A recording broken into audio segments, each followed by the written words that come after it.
ദിവസം ഉമ്മാന്റെ ഡ്രസ്സ് അലക്കി കൊടുത്തിട്ടുണ്ടോ? ഞാനൊരിക്കൽ എന്റെ മകനെ കൊണ്ട് ചെയ്യിപ്പിച്ചു, ചെറുപ്പത്തിലേ ശീലിപ്പിച്ചു. ഞാൻ ഉമ്മാനെ കൊണ്ട് വസ്ത്രം അലപ്പിക്കാൻ പാടില്ല, അത് അപകടമാണ്. നിന്റെ ഡ്രസ്സ് നീ അലക്ക, നീ ക്രിക്കറ്റ് കളിക്കാൻ പോകണു, ഓടുന്നു, ഇതൊക്കെ ചെയ്യുന്ന എനക്കെന്താ 4 കുപ്പായാൾക്ക് അത്ര പ്രയാസം? അപ്പൊ എന്നോട് ആ പക്ഷെ ഞാൻ അലക്കിക്കോളാം. ഓന്റെ ഡ്രസ്സ് ചെറുപ്പത്തിലേ അലക്കും, ഉമ്മാനെ കൊണ്ട് അലക്കിപ്പിക്കും. പിന്നെ ഓനൊരു ഹയാ, ഒരു ലജ്ജയായി. ഉമ്മാനെ കൊണ്ട് ഇതൊക്കെ ചെയ്യിപ്പിക്കുക എന്ന് പറഞ്ഞാൽ ചെറുപ്പത്തിലത് ശീലിപ്പിച്ചുകൊണ്ട് മടി. ഒരു ദിവസം ഭാര്യന്റെ കുറെ ഡ്രസ്സ് അലക്കാണ്ടായി. അവള് റമദാൻ അടുത്ത് വരുമ്പോൾ നമ്മളോട് ക്ലീൻ ചെയ്യൽ, ജനവാതിലും വാതിലൊക്കെ അടക്കി തോത്തുമ്പോ ഇവളിങ്ങനെ അടുത്ത് പറഞ്ഞ് കുറെ അലക്കാനുണ്ട് എന്നൊക്കെ കല്ലുമ്പന്ന് അലക്കണം. അപ്പൊ ഞാൻ മകനോട് പറഞ്ഞിടാ, ഉമ്മാക്ക് ഒരുപാട് തുടക്കാനും തോർത്താനും ഉണ്ട്, ഒരു കാര്യം ചെയ്യാം, ഈ ഡ്രസ്സ് നമുക്ക് ഉണ്ടാക്കൂടി അലക്കുക, അലക്കട പണി നമുക്ക് ചെയ്യാം, അമ്മ തുടക്കട്ടെ. ഇതിപ്പം പറഞ്ഞ വേണ്ടപ്പ കൂടണ്ട, ഞാൻ അലക്കിക്കൊള്ളാം. ഓൻ കൊണ്ടേ അലക്കി ഭാര്യന്റെ ഡ്രസ്സെല്ലാം അലക്കിയിട്ട് എല്ലാം അലക്കി. അങ്ങനെ ഭാര്യ തുടക്കലും തേക്കലെല്ലാം കഴിഞ്ഞ് വന്ന് പിന്നെ പറഞ്ഞു, ഇനി കുറെ അലക്കാണ്ട്, വേഗം ഭക്ഷണം കഴിച്ചിട്ട് അലക്കൽ തുടങ്ങട്ടെ. ഞാൻ പറഞ്ഞ അലക്കലൊക്കെ കഴിഞ്ഞു, നിങ്ങൾക്ക് എന്ത് പറഞ്ഞാലും തമാശ, എത്ര പാട് അലക്കാണ്ട് ഇനി. ഞാൻ പറഞ്ഞതാ, ഒക്കെ നിന്റെ മകൻ അലക്കിയിട്ടിരിക്കുന്നു. അപ്പൊ ഇവള് കരയാ, സങ്കടം കൊണ്ട് പറയുമ്പോ ഈ മകനെ പോറ്റാൻ വേണ്ടി ഉമ്മ എത്ര കഷ്ടപ്പെട്ടു. ഉമ്മാന്റെ ഡ്രസ്സ് ഒരു വട്ടം അലക്കിയപ്പോ ഉമ്മാക്ക് സഹിക്കുന്നില്ല. ഓള് കണ്ണിൽ വെള്ളം നിറച്ചു. എന്റെ കുട്ടി ഇതെല്ലാം അലക്കിയോ? ഓനാ മൂത്ത കുട്ടി, മറ്റേ ചെറിയ പെൺകുട്ടികളല്ല.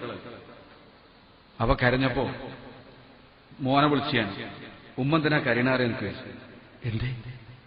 ഞാൻ പറഞ്ഞു, ഒരു വട്ടം നീ ഉമ്മാന്റെ ഡ്രസ്സ് അലക്കിയപ്പോ ഉമ്മാക്ക് സങ്കടം, എന്റെ കുട്ടീന്റെ ഡ്രസ്സ് അലക്കിയല്ലോ, അതിന് ഉമ്മ കണ്ണീരൊഴിക്കുക.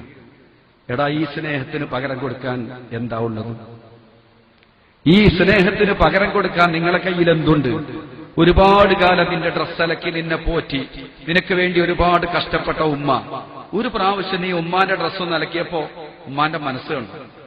ഈ ഉമ്മാന്റെ മനസ്സ് ഒരു കാലത്തും വേദനിപ്പിക്കരുത്. ഇപ്പൊ ഉമ്മാന്റെ കണ്ണീര് നീ ഒരു വട്ടം ഡ്രസ്സ് അലക്കിയത് കൊണ്ട് അവരിത് പ്രചോദനം. പിന്നെ അലക്കാൻ പോകുമ്പോ ഏതെങ്കിലുമൊക്കെ ഉമ്മാന്റെ ഉണ്ടെങ്കിലും അവനങ്ങ് അലക്കിയെടുക്കുക, അതൊരു ഹിദ്മത്തായി. സത്യത്തിൽ ഉമ്മാന്റെ കാലിന്റെ ചൂട്ടിൽ ആ സ്വർഗം എന്ന് പറഞ്ഞാല് അത്രയും വലിയ ദർജയിലാണ് ഉമ്മാനെ ഇരുത്തേണ്ടത്, അല്ലേ? അല്ലാതെ ഉമ്മ നമ്മുടെ ഡ്രസ്സ് അലക്കേണ്ട ആളല്ല. ഹബീബ് പറഞ്ഞു, അവസാന കാലഘട്ടം വരുമ്പോ അടിമയോട് പെരുമാറുന്നത് പോലെ പെരുമാറും. അന്തലിതൽ അമത്തു റബ്ബതഹ, അടിമ സ്ത്രീ യജമാനത്തിയെ പ്രസവിക്കും. ആൺകുട്ടികളാവട്ടെ സ്ഥിതി ഇങ്ങനെ. എന്നാ പെൺകുട്ടികളാണെങ്കിലോ, ചിലർ പറയും പെൺകുട്ടികളായാലൊരു സഹായത്തിന് ആളുണ്ടാവും, +2 വരെ ഒരു പണിയെടുക്കും. വീട്ടിലാകുണ്ടാകുന്ന പണി എന്താ?